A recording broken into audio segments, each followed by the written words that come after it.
Welcome to the NBAV podcast.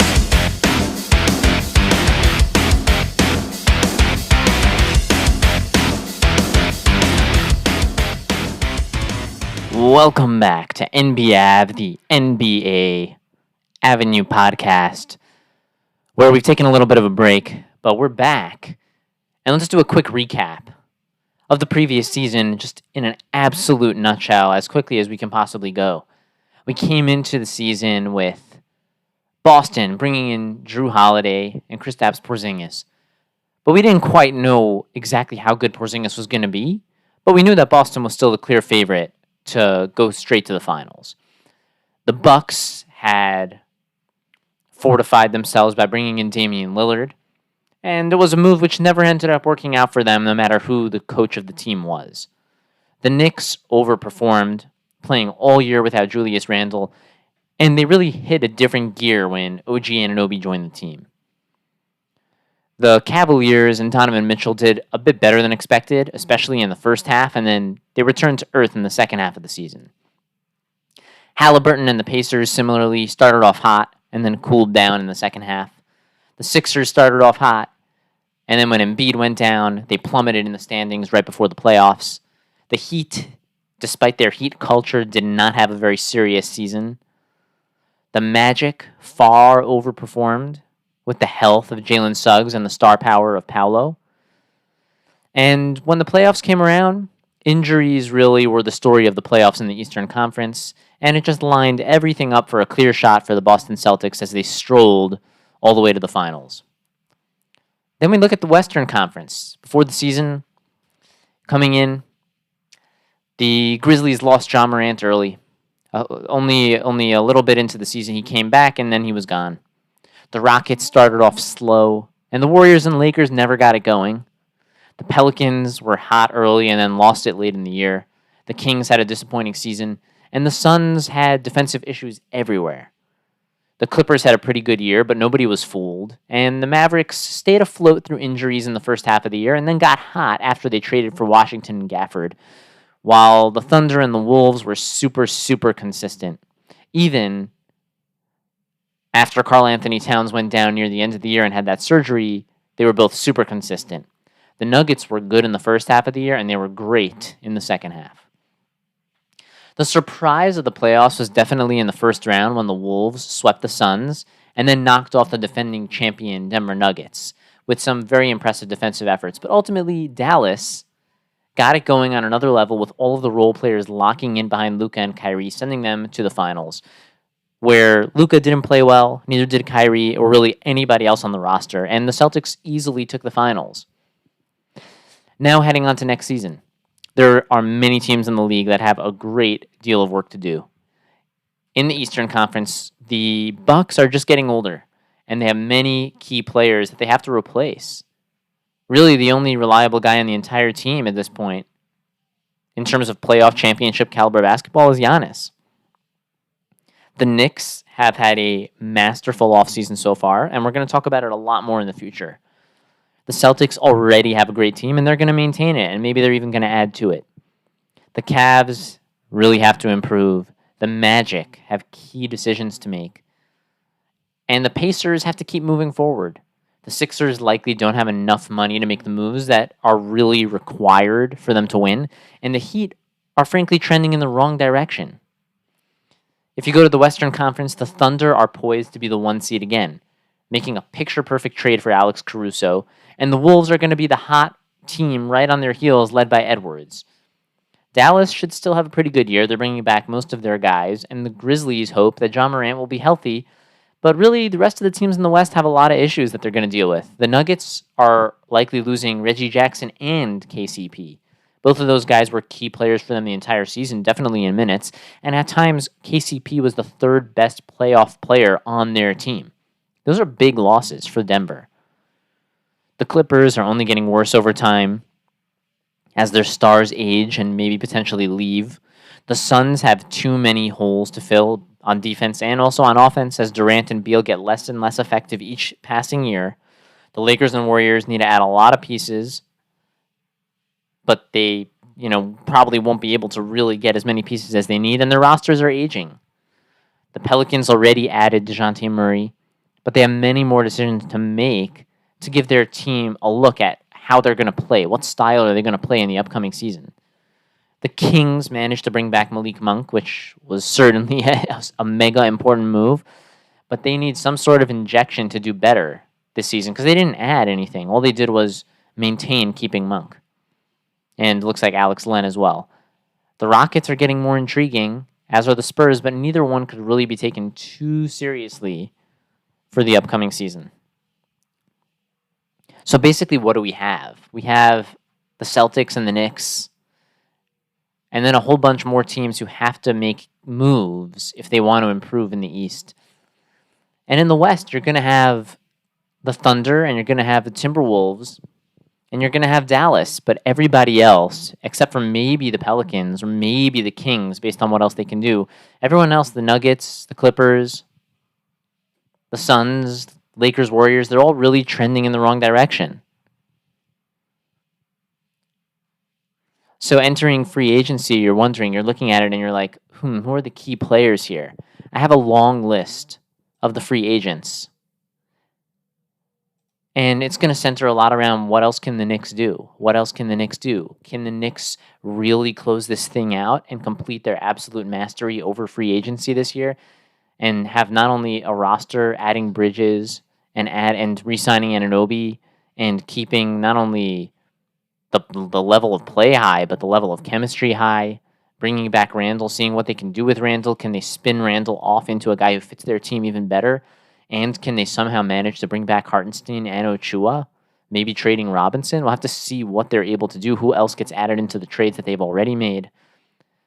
And that will sort of set the table for exactly what we're going to expect from the New York Knicks. They've already done an amazing job, but will it be otherworldly? Will this be one of the best off seasons ever in the history of the New York Knicks? It can be. They have a chance to make that happen. We want to see if the Bucks can manage to flip things around, but it's going to take a lot. And frankly, I don't think the Bucks can get it done. I don't think the Cavs can get it done.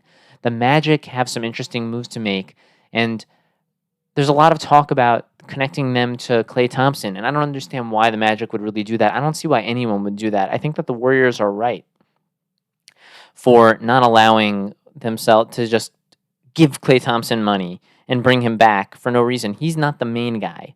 He's the splash brother. He's the little brother to Steph.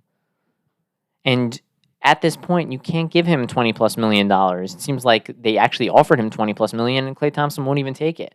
And now he's considering signing some sort of mid-level exception with other teams, which doesn't make any sense to me either, because why would Klay take a mid-level exception and not just take the $20+ million from the Warriors?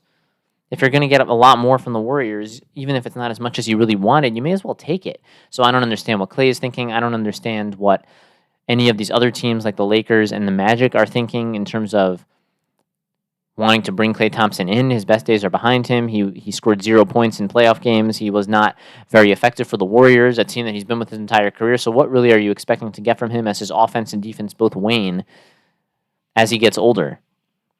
The only one who I really understand is I understand why the Warriors are not giving him that kind of money. Because frankly, who can blame them? It's not Steph Curry who's leaving right now, potentially. It's Klay Thompson. And of course you love him and you would really hope to be able to keep him, but it's got to be at a number that makes sense. You can't just mortgage your present and your future where you still have Steph Curry just so that you can keep a player who has a lot of pride. The Pacers have the opportunity to continue to improve, but it has to be on the back of a consistent Halliburton. And if Halliburton doesn't play consistently well, then that's going to spell a lot of trouble for them. Yeah, they're going to bring back Siakam, and they have a frisky team that should improve defensively, but it's going to have to be on the back of Halliburton playing consistently well every single night. The Sixers don't have enough. They don't have enough money to make the moves that they need. The Heat are going the wrong way. Butler's getting older. Everybody's getting older. Their team gets worse. They're going to lose more key guys this year. They're going to lose the Martin brother. They're going to lose more guys. Rozier has a neck issue. This is just a disaster. The Heat are going downhill. The Bulls get younger with Giddey. They lost Caruso. They're not going to be in the mix. They're probably going to be in the 9th seed again, just like they were last year. The Hawks just lost DeJounte Murray in a trade. They gave him away for some picks, and they didn't get anything of consequence back, and they're only going to get they might be the 9-10 seed again and not improve and not go down and just be consistently near the bottom of the play-in. The Nets are going to be one of the worst in the league. The Raptors spent a ton of money bringing back guys who aren't going to move the needle for them in Quickly and in Scotty Barnes, and they don't have the means to now bring in other players. So they're going to be a mid-team for the near future and probably for the long-term future. The Hornets, the Wizards, the Pistons, we don't really need to say anything else about any of those teams. Like the New York Knicks, the Oklahoma City Thunder have the capability to take an offseason that's already been incredible and make it otherworldly based on a couple of things that they do. They have the picks. They are considered one of the favorites to go after Hartenstein, which would be a genius move for them. And there's also other players out there. Let's not make it like Hartenstein's the only one. There's a lot of guys who can help them, and they have the picks. They have whatever. They can make trades. They can make this a legendary offseason if they want to, and if they don't, they're still likely going to be the 1 seed come next season. The Nuggets, I don't know how they're going to get better. Yes, they're going to have Jamal Murray. They're going to have Jokic, of course, and they're going to have Aaron Gordon still part of that team, amongst others, but they're losing KCP. That's a massive hit. And you're going to need Michael Porter Jr. to be more consistent if KCP is not going to be there. And KCP was good on both ends. That's a big hit if they won't bring him back, and then they need a backup point guard. You could say what you want about Reggie Jackson not being that great, but at the end of the day, he played a lot for them. He played a ton of minutes for them in the regular season, and he was very good in games when Jamal Murray wasn't healthy and when Jamal Murray wasn't able to suit up. The Nuggets are trending in the wrong direction. Yes, they'll be near the top because of Jokic and Murray, but they probably won't have enough to win a final this season as they get worse from the championship 2 years ago to this year, and they're going to continue to get worse moving into next year unless they can do something that we don't expect. The Timberwolves were the 3 seed last year. They're going to be right around there in the coming season. Their team is very good. Their team is defensively is very good, and let's see what else they can do. As long as they keep Naz Reid and Towns and Edwards and all of their defensive pieces, Jaden McDaniels, they're going to be there. They're going to be there. They're a team on the rise. But will they be able to make it all the way? That's the question. The Clippers are just getting worse. Dallas, it's going to be, they're also making a push for Klay Thompson, apparently a hard push. Not exactly sure if that's the best move. You kind of want those role players to be two-way players. But Klay Thompson, are you going to take the risk and bring him in and hope that he has 2 or 3 games in the playoffs that are amazing? It might be a risk that doesn't end up paying off. The Suns, I don't think there's enough out there that they can do what they have to do. The same for the Lakers. If LeBron and AD couldn't get it done before, they're probably not going to be able to get it done now. And, of course, I understand that they won in the bubble several years ago, but that was with a better team. That was with a very good playoff Rondo, and that was with Kyle Kuzma and Alex Caruso and a healthier Dwight Howard, and they don't have those guys now. The Pelicans have the potential to really move up here based on what else they do now that they brought in DeJounte Murray, but they're going to need to get rid of McCollum. They're going to need to bring back guys who play better in the playoffs. They're going to maybe need to get rid of Brandon Ingram and bring in guys who are going to play better in the playoffs, and then they're going to need Zion to be very healthy. And we'll have to see what else they do. The Kings, they got back their guy, but they're going to need some sort of injection, like we said before. The Warriors, their move is probably to try and get Zach LaVine. It's a heavy swing, but they did it once with Andrew Wiggins, and it worked out. They won a title, and now they're going to let Klay Thompson go. They're still going to have Draymond Green, Steph Curry, and others. And we'll see. Maybe they make a move like that, and maybe it works, maybe it doesn't. The Rockets are going in the right direction. The Jazz, not exactly sure what's happening with them. They're amassing a war chest of draft picks. And Larry Markkinen, if they trade Markkinen, I just don't know what's left for them. What do they have to gain by trading Markkinen? You need somebody to start the rebuild. Why not start it behind Markkinen? If you're going to trade Markkinen, I would expect to be a historical haul in exchange for him. Absolutely. And if the Thunder really go after Markkinen and they trade 5 or 6 first-round picks and other stuff as well, it would be absolute pandemonium in Oklahoma City, as they might become instantly the favorites to win the NBA Finals if they make that move. The Grizzlies, it's all hanging on Ja Morant, which is a little bit of a dangerous thing to think about. The Spurs are going to continue to get better, and the Trailblazers are going to continue to be at the bottom. That's really everything that we have going on in a nutshell. We did a very quick recap of last season, what to look forward to now, and we're about to start with this trade with this free agency. It's starting right now. Let's see what happens. As always, we're your source for a great time every time, and until next time, we are out.